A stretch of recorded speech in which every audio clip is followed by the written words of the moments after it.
What's up, everybody? Welcome to the Me Duole podcast. I'm Stuart Anderson, episode 118 with Matthew Lefthand and Chris Harmon. Join me as a co-host today. Grateful for Matthew. You know, I've heard about Matthew, seen him as many of you have. He's joined us on Zwift a few times this winter, and we watched him do. He rode all the roads in Zwift a couple weeks ago, and just kind of exploded onto the Utah cycling scene. So I thought it'd be fun to get to know him, kind of hear his story, what he's doing, who he is. I've never ridden with Matthew, but we certainly hear a lot about him, and it was really fun to meet him, to hear about what motivates him, how he got into cycling, and what his plans are for the future. So good interview, grateful for Matthew, thankful for Chris that joined me, and hopefully you enjoy it and learn a lot from him. Team news, things that are going on with the team. A lot of fun, exciting stuff that's coming at us for 2025, especially team camp. We're going to be meeting, obviously, down in St. George for team camp, end of March. So we're looking forward to that, looking forward to getting the committee together to plan team camp. One really fun thing that I hope, if you're listening, I implore you to do, we are gathering jersey sizes for everybody. Anyone that's paid team fees and then comes to team camp gets a black team jersey for 2025. So there is a Google Doc where we're gathering those sizes, and we have to place the order at the end of January. So find that Google Doc, put your size in, RSVP for camp, so we know you're coming and that you're prepared to be there. I can't order you a jersey in March and then you expect it to be there. It's not going to work that way. We're not going to over order, and we're not going to ask Duole to do that. 4 or 5 week turnaround for getting them to us. So if you're not on the list, if you're not on the Google Doc, there will not be a jersey for you. So RSVP, put your sizes down, and we're looking forward to being together. Hopefully it comes quick. Looking forward to some warmer weather. Beyond that, we're looking forward to Canyons Challenge this year, and a lot of fun stuff planning that activity. I know Chip has already put together a little planning committee. If you want to be on that, if you want to help us plan that, it's an August event for the team. If you want to be on that planning committee and serve and help, we are certainly looking for anybody on the team who's willing to help plan and prepare for that event in August. All right, that's it. Grateful for our sponsors. Thankful for this team, and grateful for Matthew and Chris. Enjoy this episode. Thanks. Grateful to be with you, Stuart Anderson, joined by Chris Harmon. What's up, Chris? What's up, guys? Excited to be here. Did you get your kit order in? Did you lock it in? Wait, when does kit order close? Is that still open? No. After I interview Matthew here, Matthew Lefthand. Welcome, Matthew. Grateful to be with you. Thanks. Glad to be here. So Matthew's our guest today. We're so excited to have him. Chris and I are going to be interviewing and talking to him. Hey, Matthew, grateful to be with you. We were just talking for just a sec. If you don't know Matthew, it's obviously Zwift season. You've joined a few times where you pop in to be with us. That's kind of like, I was like, oh, I know. I went to your Strava after that, was looking at you. You rode in 2023 with a lot of our guys in Lodija. I hope we can talk about that for a minute. And right before we started, Chris said, you're just making like really fun, interesting, exciting waves in the cycling community here in Utah. So I think it'd be fun to learn your story, hear from you, and just kind of how you process everything that is cycling. So anyway, grateful to have you. Sounds great. Yeah. Grateful to be here and go over it. So can you talk, Matthew, real quick about so you've been interviewed by the Brain Stoke podcast. I don't know those guys with origin, but both Chris and I did some research, listened to that podcast from about a year ago. What is that? How are you connected to that little group?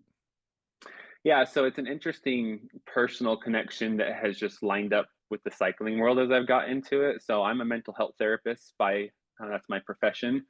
And I originally, when I got done with grad school, was hired on by a company called Aspire, which is a group of clinicians that they're in private practice, but they're working with each other, like in the same building, not as like the same company necessarily, but so that they can be next to other practitioners and kind of pull from one another as needed, and also like gather resources for reception and things like that. And they did my after you graduate, you have to do 2 years of supervision until you have your full license. So I did that with them and then started my own practice with them. During that time period, they started to grow more, especially it was around COVID time, and mental health needs like went up through the roof. And so there was a lot of growth there. And so one of the other people who were getting supervised was Liza Telford, and she is the wife to Tom Telford. And so they started having some business talks about expanding the practice because he has a business mindset and business background. And so he started to work with Aspire, and they kind of started to expand. And then they started, long story short, they started another company for medical management for mental health called, it was just called Aspire Medical. And then they kind of split, and now they're called Lavo. And so there's this company in Kaysville called Lavo that he works with and started. And then he started wanting to really talk more about how the mental health world intersects with cycling, but also just like everything. They call it the 5 S's. So sweat, stoke, sun, sleep, like all these layers of health, love, and connection, and mental health being one of those, and also cycling being another. So it ends up being very cycling heavy because Tom and his crowd are very cycling focused, but it's just a lot about how you balance mental health with that. And so since I knew them and was a mental health therapist and then started cycling more, it was just a natural kind of way for me to reach out and say, hey, can I be a part of this? They had an ambassador program where they were starting to take a couple guys and put them out there and give them stuff to go and race and help them out just a little bit, but also just like spread the word about this podcast that was starting to interview people and share that message. So that's how I got started with them. And they're highly connected to MGCC because that's where they all live, Mountain Green. And so that's kind of the origins in a nutshell. Got it. Cool. If you don't know anything about Matthew, Chris, maybe we can go back and forth. But so if you go to Strava, I'm always really proud about that I climbed Haleakala, right? So it always, on the right hand side, it always is like biggest climb, right? So I'm like, oh well, I did one ride, I did 10,000 vert, like in the single ride, like climbed Haleakala. Okay, it also has like longest ride, right? And everyone's is always loaded you. It's always like, oh, 203, 203, 203, 203, 203. Okay, Matthew's longest ride, 519.95 miles. Okay, this is the WUCA national champ, the Hoodoo 500, and this was last year. Dude, 29 hours and 6 minutes of elapsed time. Dude, and you won, right? Right. I mean, okay. There's so many more statistics that I want to dive into, but another one, I don't really even see you like putting in big miles until the middle of like 2023. I mean, right. Okay. Chris, any other comments? Well, earlier before this call, I was just doing a little comparison of like, all right, I know Matthew does ridiculous miles. And by the way, like I would love to dig into that because as we were talking a little bit before we started streaming, I think there's a lot of people in the cycling community that like hear about this Matthew Lefthand, this guy up north that just like is riding in the middle of the night and just putting in ridiculous amount of volume. And I think there's just this natural curiosity of like, who is this guy? Like, why is he putting in so much? Like, what motivates him? So I want to dig into all of that. But no, as I'm looking on Strava and I'm just like looking at some of the comparisons, I think in the Brain Soak podcast, they did a 2023 comparison. I did a quick 24. I mean, 31,000 miles in 2024. Wait, how many hours is that, Matthew? Do you guys know? Do you know? Like 1280, 12, Yeah. 12 Oh something. Okay. 1,283 hours and 48 minutes. Well, what like about 25 hours a week, and I was like a mile shy, like 599 miles a week. Numbers don't really drive me, like whatever the numbers come out to be, they be. But every once in a while you get close to one and you're like, oh, I almost averaged 600 miles a week for a year. That's pretty insane. Not that like 599 isn't insane, but well, and then during the tour, the Duole indoor tour, Matthew rode every road, right? Every mile in Zwift. Yeah. Every route. Every yeah. no, So it's not. And every not Go every ahead. route, because every route would be extremely long because a lot of them double up. This was just riding Oh every yeah, every Oh, road. road, that's right. every Oh, road. like putting your virtual tires on every road within Zwift. And Okay. me and this guy, Nick DeHaan, who is on Zwift, kind of been known for a while as like a diesel all day type of big hour rider. Last year, he did the same thing, and I figured out about it the day before. So I couldn't commit to it, but I did like 12 hours of the like 15 hours that he did. And that was before they like added more map expansions, and also did like the climb portal was there, but he didn't do it. So this year we wanted to do all of the roads and the climb portals, like literally everything you could ride that day in Yeah. Zwift. Even the event only, like we had to get with Zwift and ask them to set up specific ones because you can't choose certain maps. And so it was every single road. That was 333 miles and was going to take us about like 16, 17, 18 hours. We weren't 100% sure, but we thought it would be like 18 hours like total time. And I wanted to do these ultras next year since I did this last one. So I was like, I'll make it a 24-hour training day and just see if I can just hit my number that I want to for 24 hours and go the whole time. So I did all of that with him. He got off and ate and went to sleep, and I went for another 6 hours or whatever in the desert with Constance. Well, you didn't just go. You averaged like 260 watts. Like it was Yeah, crazy. 266 for 24 hours 260. raw Like with the what? zeros. It's like Unreal. 14 and a half minutes off the bike total, which like almost 6 or 7 minutes of that was within the last couple hours because I was just getting so tired that I had to get off again. Crazy. Well, let's start here. I want to talk about what happens in August of 2023, right? July, it looks like Yeah. August. What happens here where you're like, oh, this is fun. I'm good at this. I'm going to start putting in miles. Like this is going to be a thing in Yeah. my life. Yeah. Like what happened? How'd this all start? Yeah, so it goes back to July, August of 2022. So, Okay. and I'll do like even a little bit further back from there. I have a son that's 4 years old, and when he was born, I was like 270 pounds and just out of grad school, starting in my career, like the least in shape I've ever been. Because before that, I was kind of a runner and I swam in high school. I was never at any sort of like elite or crazy level, but I was fairly fit. But at that point, I wasn't. And so, long story short, my wife and I found a way to lose the weight. So we got on a good diet and we started losing weight. And then that next year, so um, this would have been the 2021, 2020. Let's see, he was born. That next year, I started to run again. And because I was always a runner, never a cyclist, and like I said, a swimmer. And so then I started training for a half marathon and then training for a marathon. And once again, keeping a long story very short, I realized I was like getting even better at it. And I started learning about zone 2 training after my first marathon. And so then I just like, that was the real start of it. It was like I just married myself to zone 2 training, and it started to work fantastic. Like my next marathon, I took off a ton of time. I went under 3 hours, or yeah, 2:56 or something like that. I have to remember marathon and running times now.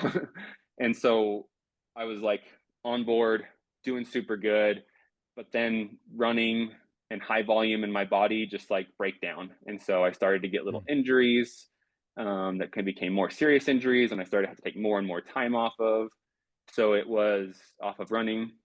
So in summer of 2022, I was like fighting through injuries and getting really sick of it. And I was like super fit, thinking I want to be running to the top of that mountain. I want to be outside doing stuff. And here I am, like my hamstring, my ACL, they're trash. Like I can't get myself to do these things. My brother had some random mountain bike in our garage. And I thought, well, I'm going to go jump on that and see if biking feels good. And as they say, the rest is just like history. It didn't hurt and life was good. And so this would have been the end of June, actually. And then in July, like a week or two later, I decided, well, I'm going to get a road bike and I'm going to start training road cycling and see how it goes. So I got an aluminum entry level road bike, jumped on it, and started doing some miles. And that was July ish time. And then someone mentioned Lodija, and like I'm a runner turned a cyclist, and they're like, you should do Lojo sometime, because they knew I like to do marathons. And I looked it up and I was like, that's nuts. Like 202 miles in a day, like that's silly. 10 hours on a bike. Who does that kind of crazy thing? Sounds silly to say now, but I was like, that's insane. um, and I was like, and certainly not this year. Like I just got into cycling. But within that first month, I did my first century and did a couple more just on my own outside, um, and started to realize like, oh, I really like this. And so I actually started to think, oh, maybe I could do Lodija this year for fun, because that's the kind of thing that you do for fun. And so I figured out that I could like buy someone's spot. And so I bought someone's spot and thought, I'm just going to put as many zone 2 hours as I can in until it's time, and I'll go and ride it. So my first year was riding it as a ride category, and I ended up spending most of the day just on my own, or in little groups here and there, because I had no idea what pack riding was or what the world of cycling was.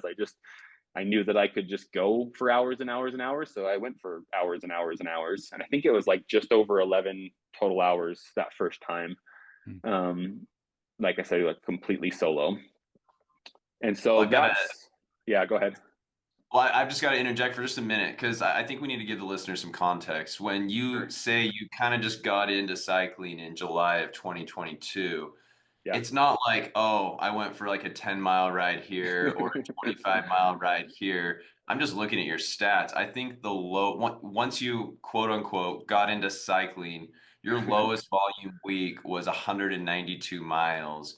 And I'm seeing a couple weeks leading into Lodija, 636 miles in 1 week. This is not just your normal, I think I'm going to try this cycling. This is, I mean, this is, Pretty awesome. yeah, Yeah. it's pretty incredible. Thank you for the contextualization. I learned during marathon training and quickly in cycling that like I'm a zone 2 monster. Like I can just eat up those miles, and I can just build there and keep pushing up my zone as well as my duration. And so it like worked super well for me to just go long. Yeah. Matthew, you did mention one thing that, and I think it'd be interesting to talk about, 270 pounds. Like, Mm-hmm. can you talk about that? What was going on there? Yeah. Yeah, 270 pounds, and I got down to 160, a little bit lower marathon running. Yeah. Nowadays, I'm about 180. And so I just did the graduate college thing. Like didn't have time to exercise, and didn't make it a priority. So just kind of slowly gained weight. I've always been, once again, that kind of endurance person. So even when I was heavier, I still wanted to be the one climbing to the top of the mountain. So I still hiked and did stuff and tried to run every now and then. It just really sucked to run that heavy. And so we were fed up with it. I have great models in a lot of my life, but I have some people that I look at that I'm just like, I don't want to be that out of shape and heavy, and I don't want my kids to have a parent who's like that. And so that motivated me and my wife to be like, it's time to actually, like, we got to do this for real now. Like, we have a child here. It's time to step up. And so it just got us on the train, and we lost most of the weight, like 60% of it with the dieting only. Like I didn't run or exercise until probably 4 or 5 months into weight loss. Yeah. Incredible. I want to talk, Chris, any comments? No, I mean, I think my overall impression here is you strike me as someone that, like, when you make a decision to do something, you go all in. It's not like, oh, I'm just Yeah. gonna dabble in this. It's all right, I'm 110% committed, which is remarkable. I don't know a lot of people that kind of have that same mindset. Yeah, totally. And looking over what you guys wanted to talk about today and thinking about what I would share, that is a quality of mine, that when I get into something, I get into it all the way. Like when I learned guitar, it's like the only thing I did for a couple years in like high school is like just learn how to play the guitar. But a lot of these things, like I get to a certain level or I get good enough and then kind of like peters out. The difference with cycling has been that like it's just been forward momentum the whole time. And so it's just like constantly chasing that high. You guys are curious about like what drives me or whatever. I love to push myself. I love the burn of cycling where you're just like, you can't go any further and you go more, or you want to get to the top of the mountain, or you want to get to a certain distance, or you want to do a certain number of hours or whatever it is. Like that drives me in like internally. with a high amount of drive, but then like also getting faster and stronger and being able to do more and more and do more than other people do. And now like winning races and setting course records and looking at a year where I could like seriously break some big records. That's like propelled me to keep going and keep going even further. Awesome. Okay, so I ride with a lot of guys, right? We know a lot of men. We watch their personal and professional lives. One of my biggest um, inquiries is, especially since you're like a therapist, um, what strategies are you using to like do this kind of thing, right? So it's Yeah. like, sorry, wife, I've got this thing, I'm doing this thing. Kids, this is Saturday. Sorry. I mean, like, what kind of things are you implementing where everyone is happy? Are they like happy to let you do your thing, or is there some give and take here where I know I see you up at 2, right? I mean, Yeah. it's like, Yeah. how is it that you're pulling all of this together and your wife is not like stabbing you in the neck? First of all, my wife is very supportive of things that I consciously and healthily to a point to choose to do. And so she's great, and we both do that for each other. She's very involved in the things that she does as well. Not only does she have a job where she does marketing and managing for the therapy practice that I work alongside with. She also does a lot of volunteer work in the community, working. She's actually president-elect of an organization called Junior League of Ogden, a group of women who work together and do service for the community. And so she'll be president of that for the next couple of years. So I make sacrifices for her to do those things and support her and love watching her do that. And so she does the same thing. I would say, as I reflect on that and tell you guys like how I've made it work up until now, I'm a big advocate of like, it's never the same, and you never can like do what works the same way forever, or you can't like pick up on someone else's how they've done it and make it work because your context is so different. And one of the contexts that I'm battling this year is that up until this point, I've prioritized highly, even to the point of like changing my sleep schedule and getting up early and things like that, to not impact the family as much as possible, and to like train here, work here, family here. That's like the only three things that are in my life. I don't have a lot of time for friends out unless they have to do with those circles. And so, but this year is going to be interesting for us to learn and develop, because I do have so much momentum that I'm trying bigger races than I have in the past. I'm trying to build more of a community around it and to like demonstrate it as I go, meaning building social networks and things like that. And I'm even starting to think about changing my business practice a little bit to cater more towards treating people who similarly want to like mentally persevere. Like I treat a lot of people right now who are, I'm a standard mental health practitioner. So people who have anxiety, depression, they're in a slump and they're trying to come out of it. But a lot of my world is like creating darkness to come out of and become better, like my personal world. And so I kind of want to work with people that are doing that more so now, because that's more of like what I do on a day-to-day basis myself. Oh, So long story short, like this year is going to be interesting because I am taking more resources, time, yeah, financial, um, tiredness as well. Like up until this point right. in my training, I've prioritized heavily being able to go and do a 6 mile hike with a kid on my back after training. Even if I did 6 or 8 hours, I'm not going to use that as an excuse to not go do a hike with my family or anything like that. Now that it's like to a certain level, I find myself like carrying a little more fatigue to try and push it a little further. And so I'm in this battle now of like, how much do I give to it? And it's almost a daily conversation for the past couple of weeks with my wife of like, how much are we invested into this? And is it worth it? And how, like, what does it mean for us? Mm, So I think a lot of the secret is just like, one, sticking to your values, two, finding people who support those and support you and appreciate who you are, and then three, like communicating like crazy about it. Like we talk and we open, and if something bugs us and if something's not working, or if she sees that like I'm getting up too early consistently or not sleeping enough or something, she'll say something and we'll talk about it and nice. we'll brainstorm or whatever. um So just Hmm. kind of like checks and balances in a way. That's awesome. Well, Chris and I have a term for this, Matthew. It is called ineffective dad syndrome when you come home on Saturday and you have to lay on the couch for the rest Yeah. of the day. Yeah. Nope.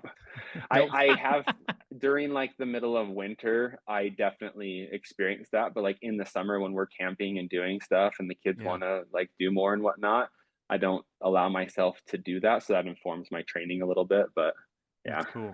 I'm just realizing we missed a great opportunity here. It would have been cool to have your wife on. It would have been Yeah. interesting to hear from her. Yeah. She's great. You guys can have her on sometime Okay, and maybe ask after the her. summer. She I was needs just some thinking about contextualization at times because she really only knows cycling through the lens of me because she Mm, wasn't like a cycling fan or enthusiast or knowledgeable at all beforehand. yeah. So like going over numbers and stuff with her and talking about training load and speeds and watts and everything, she has a totally different context than the average like person. Yeah. Matthew, Chris, from go. what I've heard Yeah. so far, it sounds like your wife's incredibly supportive, and obviously that's a huge part when you have a partner that is kind of all in with you in whatever you guys are trying to accomplish. As you talked a little bit about how you're realizing that like you're you only have so much time in a day to put towards cycling. So if you do some basic math, you got 24, 25 hours a week of cycling. Let's just say 8 hours of work each day. I mean, that leaves you with a finite number of hours that you can dedicate towards family and other pursuits. How do you try to maximize that time? And I guess to give you a little context, as I've talked with, Todd Raker and I had a conversation the other day about, we only have so much time we want to dedicate towards a certain thing, in this case, cycling.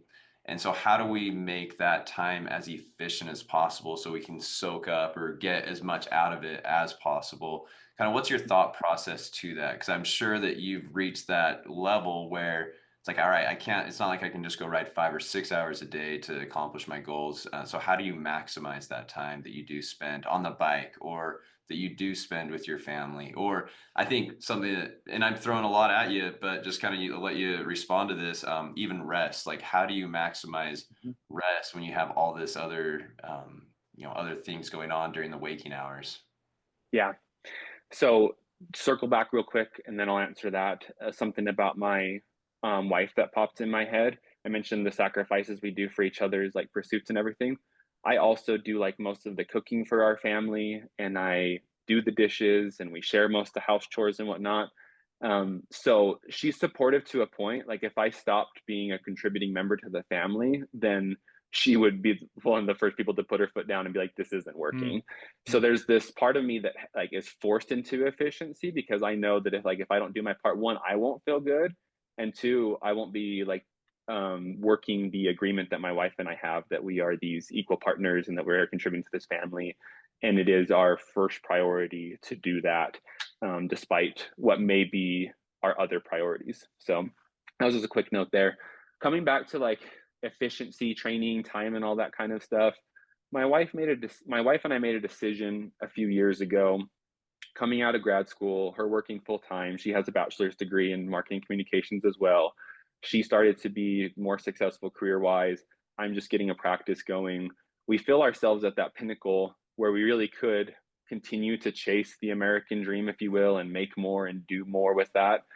But also realizing like we also, though, could like settle into a place where we're happy, healthy, financially successful enough and also not work so much and have more free time to do the other things we want to do.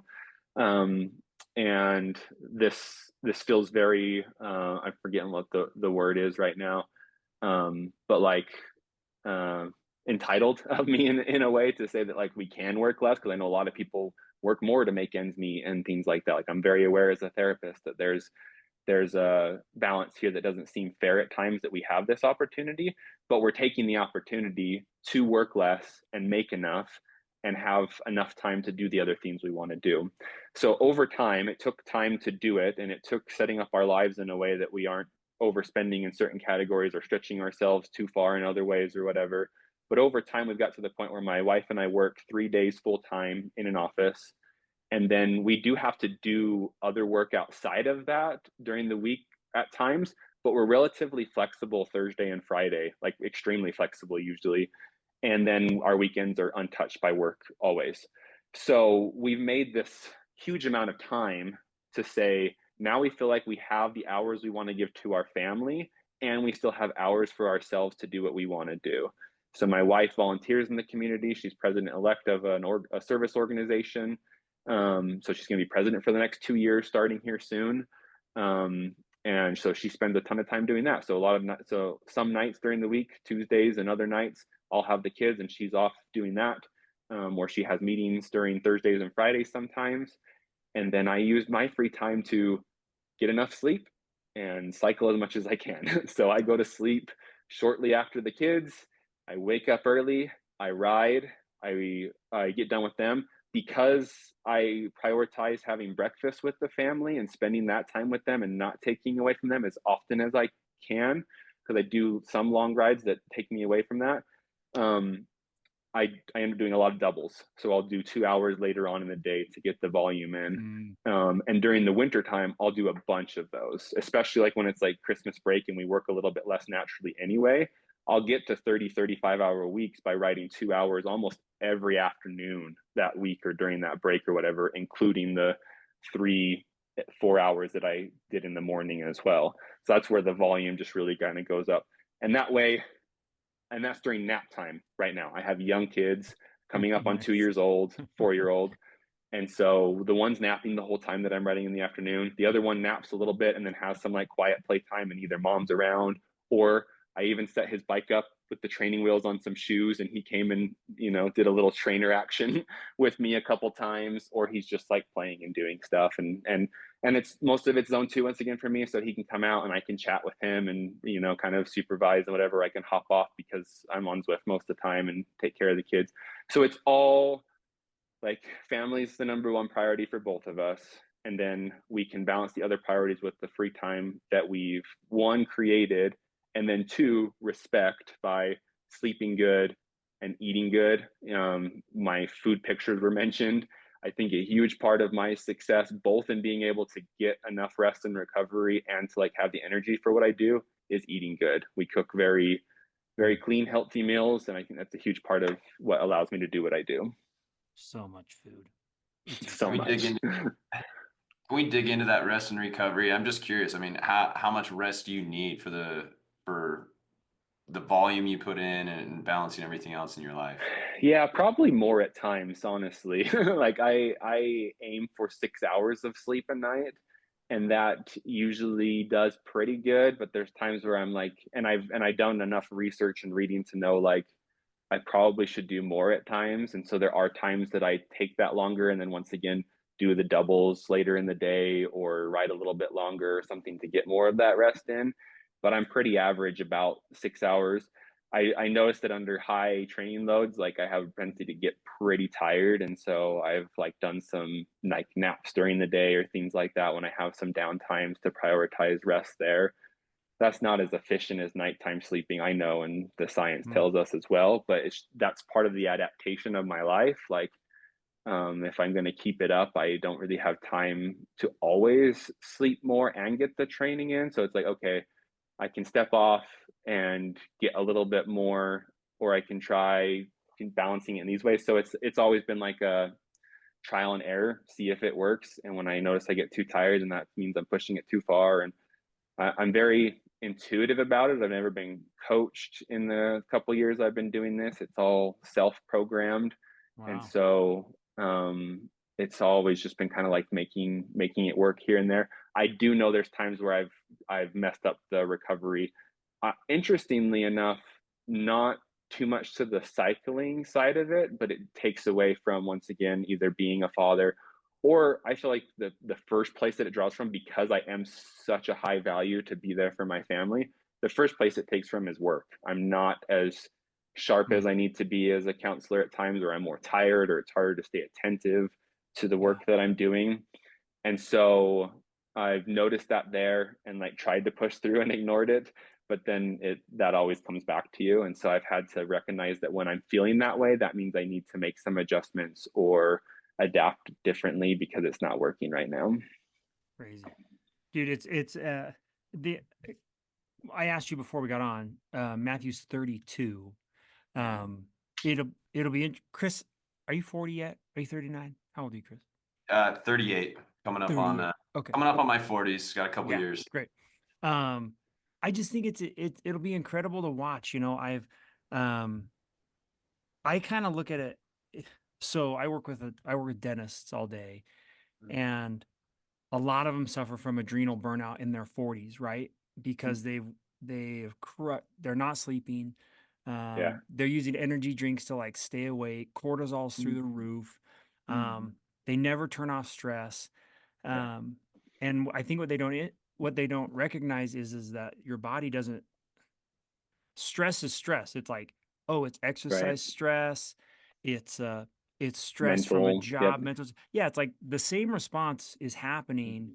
Um, and I am I look at guys like Justin Spangler, who like I'm like, how is he so good, so fast, and he has so much energy? And it's just such an interesting thing to forget that when you are like a little younger, there it is like the psychology, the nature of how your body recovers and works is so special. Like it is a different beast.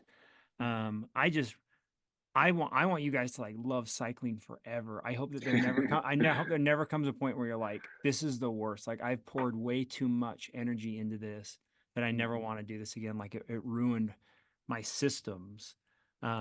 So it is, Yeah. so when Chris asked that question, it is an interesting thing to see if there's like special stuff you're doing or if there's just like a natural ability to like just have energy like this. It's pretty incredible to watch, to be honest. So Yeah, a lot of the ultra cyclists that I've started to like learn from or follow or things like that, a lot of them start later on in life anyway. Ultra cycling's a little bit mm, um, traditionally has been a little bit older people.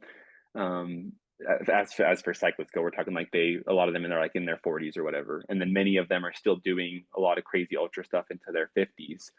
And so a lot of these guys give me some hope that like they've been doing it now for 2 decades and sustained it. And so I don't know if some of it is like genetics or drive. I think a huge part once again is eating good, like mm, good, clean energy, running the body good. I know when I don't eat good and when I've tried different diet things that it like the energy just plummets. And so like interesting. eating good is huge for me. Everyone knows sleep, and like I've even said in here already, like that's one that I wrestle with and that I know needs some adjustments at times. And so it's such an interesting teeter balance, and I'm interested too, like will it sustain? Like I talked to my wife many times, like I'm just kind of waiting for the wheels to fall off at some point. Like I'm waiting for it I'm gonna name the to podcast stop. that. Waiting for the wheels to fall off. I'm There's our name. interested.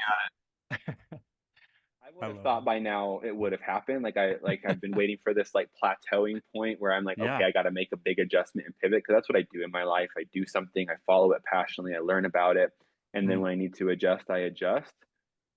But cycling has just like carried on, carried on, carried on. And now I know enough and know what other people have done when they do those things that I'm not necessarily scared for it to change. Like if I went down this year and like trained half as much as I did the last year and like did more polarized training and took like a big load off that volume, I'd be like comfortable with that. Like I'm not married to my mm, process being the process that I've done or the way that I've figured it out. Like I'm huge into adaptation and I know that there's different ways to go through that.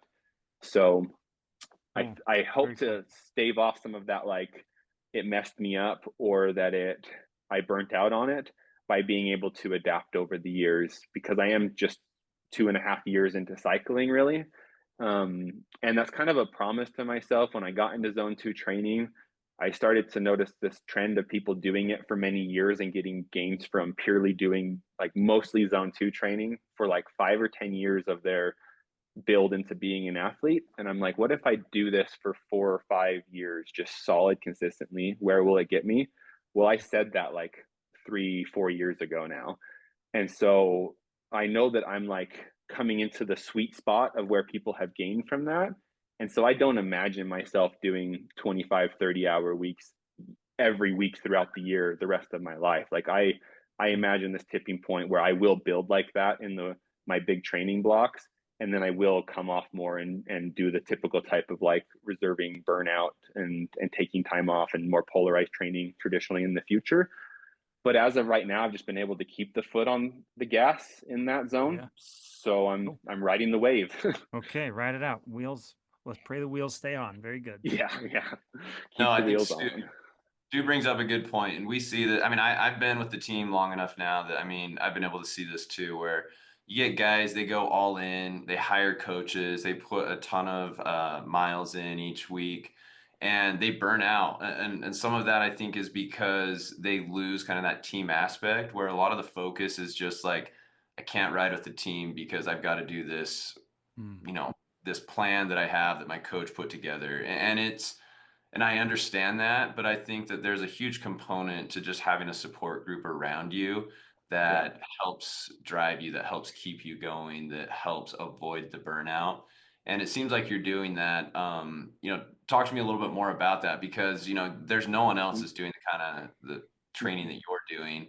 And I'd specifically love to know kind of your approach to zone two and kind of what drove that as well. Totally. So the first part of your question, my largest community of friends, supporters, other diehards is on Zwift. So I've made a couple clubs on there, like my go-to when I do my training rides. And I've just developed naturally these friendships over time where I ride with the same people day in and day out sometimes, or I see the same people come and go. Um, and the cool part about Zwift, that's not like the in group writing, the people that say like I got to stick to a plan or whatever, that does get hard, especially if your training is like bizarrely different or at different levels than the group or other people. But on Zwift, since we're talking about people all around the world, you can almost always, unless you're like some kind of total freak, find someone to ride with. So I have regular groups of people that we're riding and doing our hours together and everything and pushing each other. And there is this like extra support that comes when and what's interesting is since Zwift you can like join someone mid ride or something. Well, if I'm like 3 hours into a hard session and someone that I'm really friendly with shows up, it's like I can let that distract me and keep me going, and we can suffer together. And so I love that aspect of it. And I love that there's that aspect where I can do it my way online and not have to rely on a group either keeping the same pace or someone falling off or something like that. So the Zwift thing is huge for me. There's a group there called Dirt, Dads Inside Riding Traders. And I do a lot of rides with them. And then there's a couple more. And so like one guy last year, him and I both averaged over 30,000 and over 1,200 hours.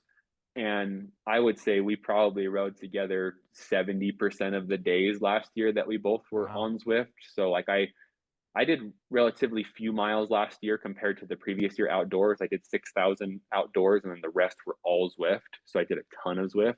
So I was with him hours and hours and hours less. I was with him probably more than anyone else other than my wife and my kids.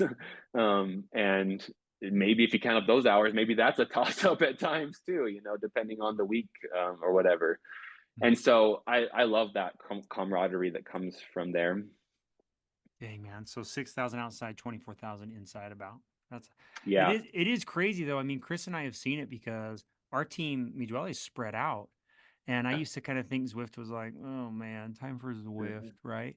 But now I'm like, I mean, this is what our fifth or sixth season inside, and like I love connecting with the guys that I don't normally get to ride with. It is a pretty special place, actually. It does. I It mean, is, it is a yeah. place, yeah, where people come together. I agree. And like there's so many cool dynamics to it. Like I can be on the front of the group pulling everyone most of the time, like I do when I am in group rides anyway. And I can like still be talking to everyone because you can like text everyone while you're in there and you're not like separated or whatever. And so that's a fun aspect too. And then once again, you can Yeah, there's just so many dynamics to it. So Swift is great. You had Nice. another good part of your question that I'm forgetting now, Chris. Oh, it's okay. And I'm sorry to throw multiple at you at once. The It's all other good. question, Oh, Zone zone 2, two. kind of what Yeah. tipped you off to, I mean, especially as a new cyclist, that, hey, I want to focus a lot of my time in Zone 2. Was there someone that you spoke with, or kind of what drove you to really focus on Zone 2? Yeah. So it all started with marathon training. So when I started doing more serious running training, I started listening to many podcasts, including the Rich Roll podcast. Not sure if you guys are familiar with that one, but there's a ton of athletes on there that talk about their training and how they incorporated zone two. And so I just figured out that it was how most fast people were fast, that they spent most of their time in this easy zone and then they went hard, but really hard sometimes. And I did a whole bunch of research to figure out that once again, most people who got to any sort of like elite or high level did a whole bunch of zone two for years before really hitting any super Mm. high um, zone four, zone five type of stuff training. And so I just carried that into it and kind of learned for myself also that like zone two is pretty big, like 50 to 75% of your FTP, right? So like, do you ride at 50 or do you ride at 75 or do you ride at 60? And everyone has different, like there's some people who will just swear up and down that it's all the same. So you might as well ride 50% and be more recovered for the other things. I think there's a lot of truth to that. If you do that conventional, like 20, 15, 10% really hard, you need that energy. So you should ride a little bit lower. But also, like if you're doing mostly zone two with some short efforts, I see a huge benefit in riding higher in that zone to push your metabolic zone and actually make your body function at that like it would sometimes in a race or an event. Mm. So since I don't do a lot of the upper end, I do end up riding a lot of hours at 70, 75, and then 80% as well, just to push it. Like I was having a conversation with my wife this morning that there's a lot of pushing that I do where I get on the bike and because she was asking about intuitive training and she was like, it doesn't seem very intuitive because you're not really listening to your body. Because there's a lot of times that I tell her, oh, I didn't feel good until 2 hours, 3 hours, sometimes Yeah. 4 hours into this ride. I just felt like complete garbage and I just stayed on it. And she's like, well, that doesn't seem very intuitive to me. And I was like, Mhm. but it's, I guess it's more like informed training where it's like I can see the metrics of my body responding well to the load that I'm putting on it. It feels doable and manageable to my body, but it feels heavy and it feels mentally tough. So it still feels like physically daunting and mentally daunting, but I see my body responding. And so I just lock in and say, you know what, this is what we're doing today. Like your body's responding. And so you're just going to ride this usually, you know, you'd be like 5 or 10 watts lower. You're going to be up here today. And I've just done that enough times to see that it does bump up my zone. I feel like my zone two just gets bumped up every so often as I do that week in and week out. So I've been a huge fan of zone two. I also did zone two to the point where I didn't do any traditional intervals. And then by the time I did traditional intervals, I could do them. And I'd never done that amount of like power or effort, 115% times your FTP. I never rode at that level of power because I would just always zone two like all of the time. But I went out and they were super hard for me to do, but they're there. So I think training and that's why they say to do the intervals, because the more zone two you do, the easier, or sorry, the more VO2s you do, the easier your zone two is and the higher level that is and everything. So they all benefit each other.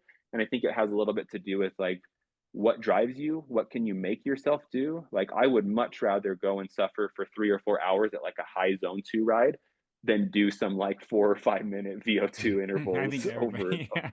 like it's just painful. And Yeah. I've never been a sprinter like hard. And so, but they're also really fun, especially because um, and this kind of setting aside the weirdness that I'm in, like I didn't do a ton of hard efforts. And then by the time I was doing them, I can basically go pick some hills that are local to me and like go for the KOM as my VO2 and pick a couple of those and go. So that's like rewarding. And so that's how I get myself sometimes to do them outside is to go for something like that. But man, that's just like, it's interesting because that's going to be like an hour and a half session. And I would much rather go 4 hours head down, just pushing on the pedals hard, like medium hard the whole time. Yeah. When your wife said it's not very intuitive, my brain thought nothing about trying to explain a lot of what we do to a normal person is like, they're like, wait, what are you doing? What are All you right, can doing? you guys hear my kids? No. Okay, go ahead then. Anyway, Matthew, as we kind of wrap up, I'm really interested in, like, I see mentally your fortitude, right? You're like a really happy guy, like you're naturally just like friendly and fun. Um, is that part of your philosophy when you're 29 hours into the thing, when you're just like, hey, I'm still having fun? Or is it deeper than that? Are you like, no, I have to prove who I am. I'm trying to accomplish a thing. I mean, what motivates you mindset wise, like at hour 24 on Zwift? Are you like, oh, this is a great accomplishment? I mean, Yeah. can you walk us through that? Oh yeah.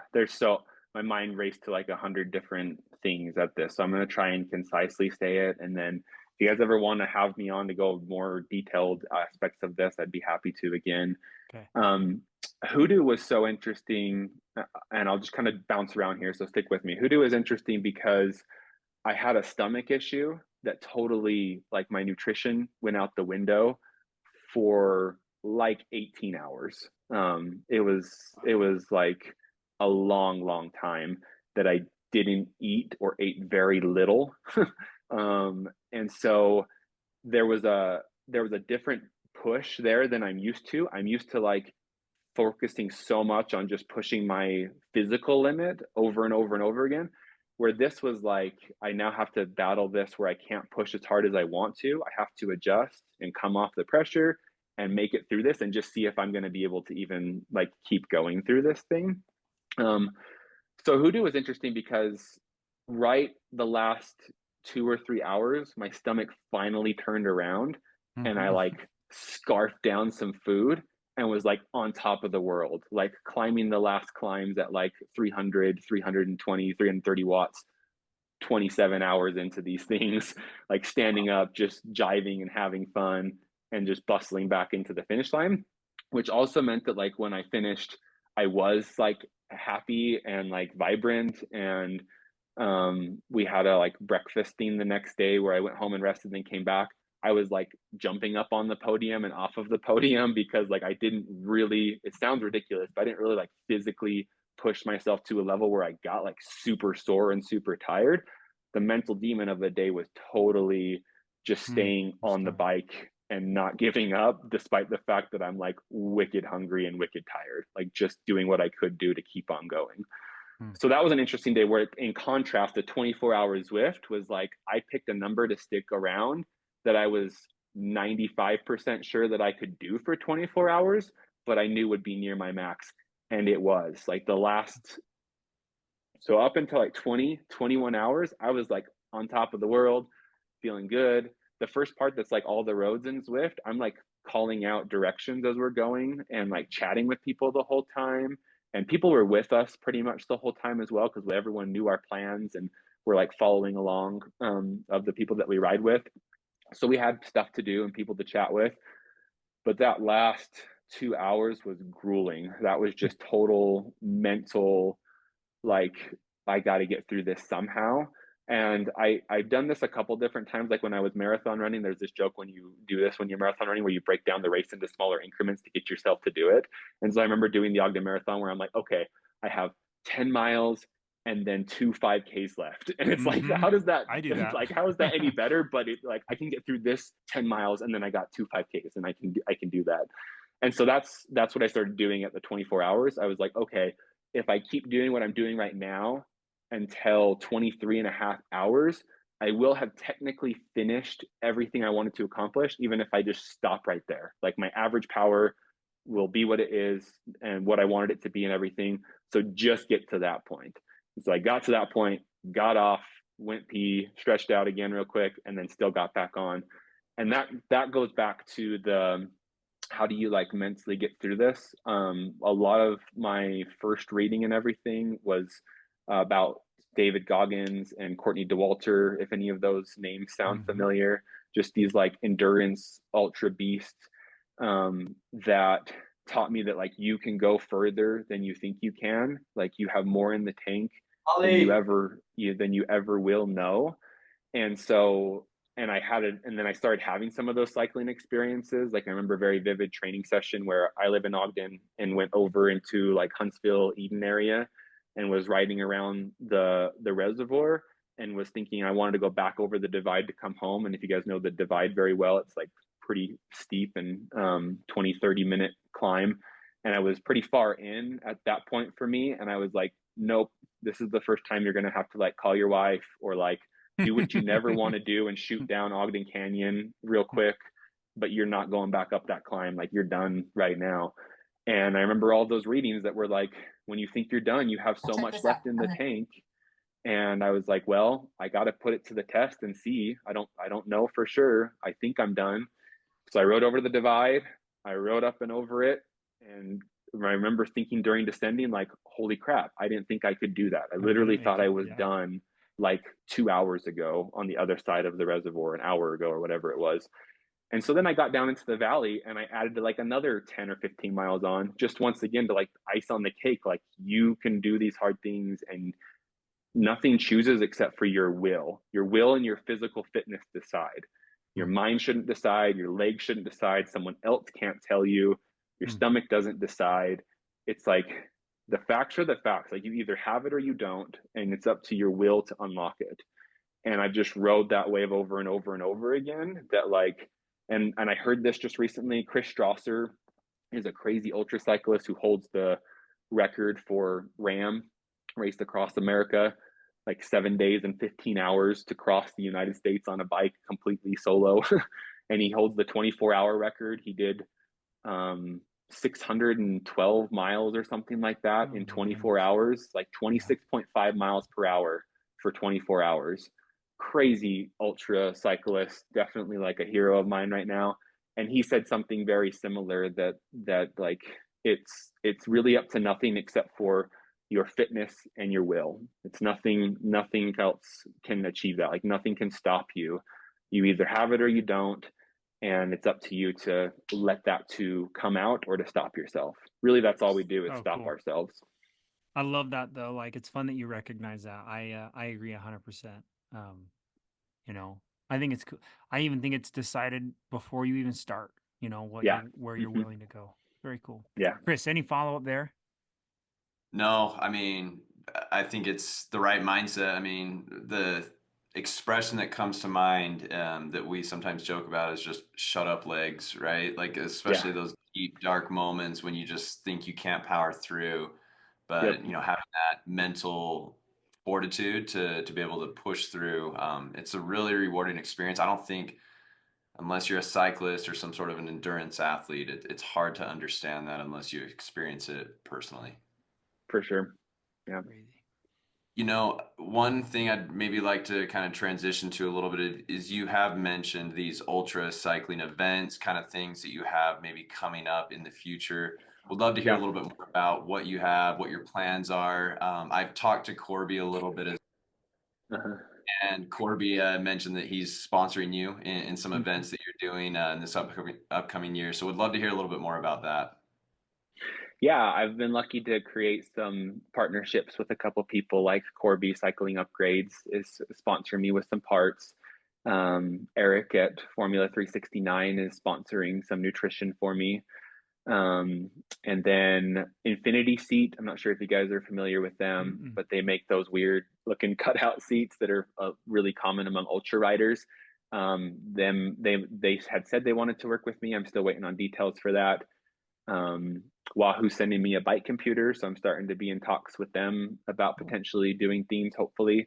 So I'm starting to try and gain some momentum because a lot of what I'm doing now is a big financial time burden, and so I'm trying to start to get some momentum there. And just to kind of like tie in as to why I'm doing that, because I just said family's importance, and then like I said, this year I'm wrestling with like what to do, because I'm thinking of doing these like races where I have to travel and be gone for days. And then like also everyone knows the days of prep before that, and then the recovery after something like that is always more on your body.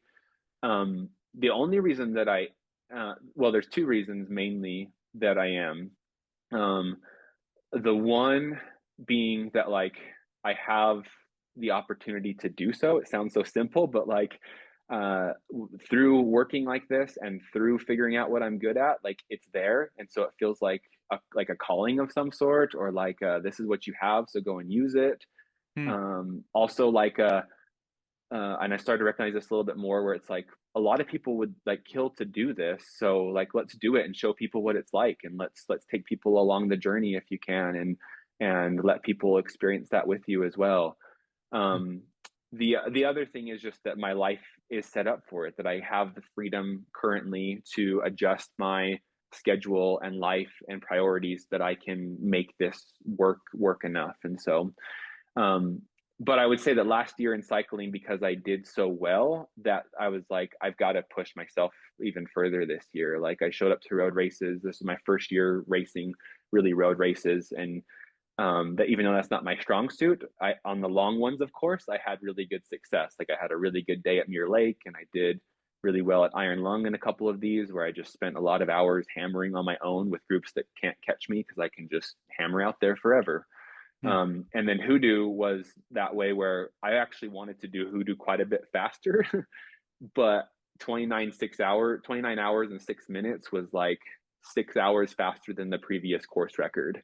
Um, and someone on a previous course had done 29 hours something, like a minute or two faster than me, but it was a course that was significantly shorter and less climbing. And so the race organizer said, like, this is the fastest time by far that we've had, if you like balance everything out like that. And so I was like, well, crap, I did that on a crap stomach, like eating nothing for 300 plus miles. Like, Hmm.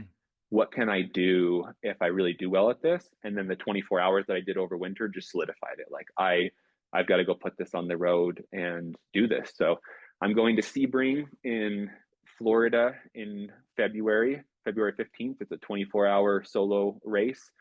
Um, It'll be a 3.6 mile loop around this little neighborhood, and I'll just ride that sucker for 24 hours as far as I can. And that's basically what I did indoors, just taking it outdoors. Hmm. So Crazy. that'll be my first real test this year. I want to go back to Hoodoo. It's the National Ultra Championship again. That usually rotates, but this year, for some reason, it's staying at Hoodoo. So I want to go back there again. I've recently been in more talks with VC Adventures, previously vegan cyclist, Yeah. Tyler Pierce, Yeah. and like he did a 12-hour day shortly after my 24-hour day, and we talked about our different efforts. And so he wants to go back to Hoodoo, and he's talked about like documenting both sides of what that battle could look like if we end up racing each other. And then I've also told Cool. him, like, I'd love to do other things with you as well. And he put on his Instagram story like a couple weeks ago that he was thinking about getting together with this group and doing like an invitation only event in Norway, where Hmm. in the summertime there's 24 hours of light, and doing a 24-hour racing event with No 24 way. hours That's of cool. sun. And Yeah. I sent him a message. I was like, that sounds super cool. And Hmm. he's like, dude, if it fits your schedule, I want you to come. So I'm Hmm. still waiting to figure out for sure on that. But like, those are some of the things that I have my eyes set on, to one, build some more momentum, and two, race and push myself and break some course records that I can. And then also set my eyes towards eventually doing things like RAM and other big events. Very cool. Well, we're excited to watch it, excited to hopefully be a part of it here and there. I know you did I watched you do that fun immigration Oh yeah. KOM attack. I mean, hopefully Little we team can, attack. yeah, hopefully we can be with you here and there, and certainly enjoy watching everything that you're accomplishing. It's fun to hear a little bit more about your story and how you put it all together. It's super interesting and really impressive and fun. And you're just an awesome guy, Matt. So grateful to spend some time with you. And man, we definitely are going to need to connect to review everything that you're going to do. And I just can't wait to see how your story plays out. So anyway, Yeah, I'm excited. Thanks for chatting about it and making some time. okay, Matt. All right, everybody. Thanks for joining us today.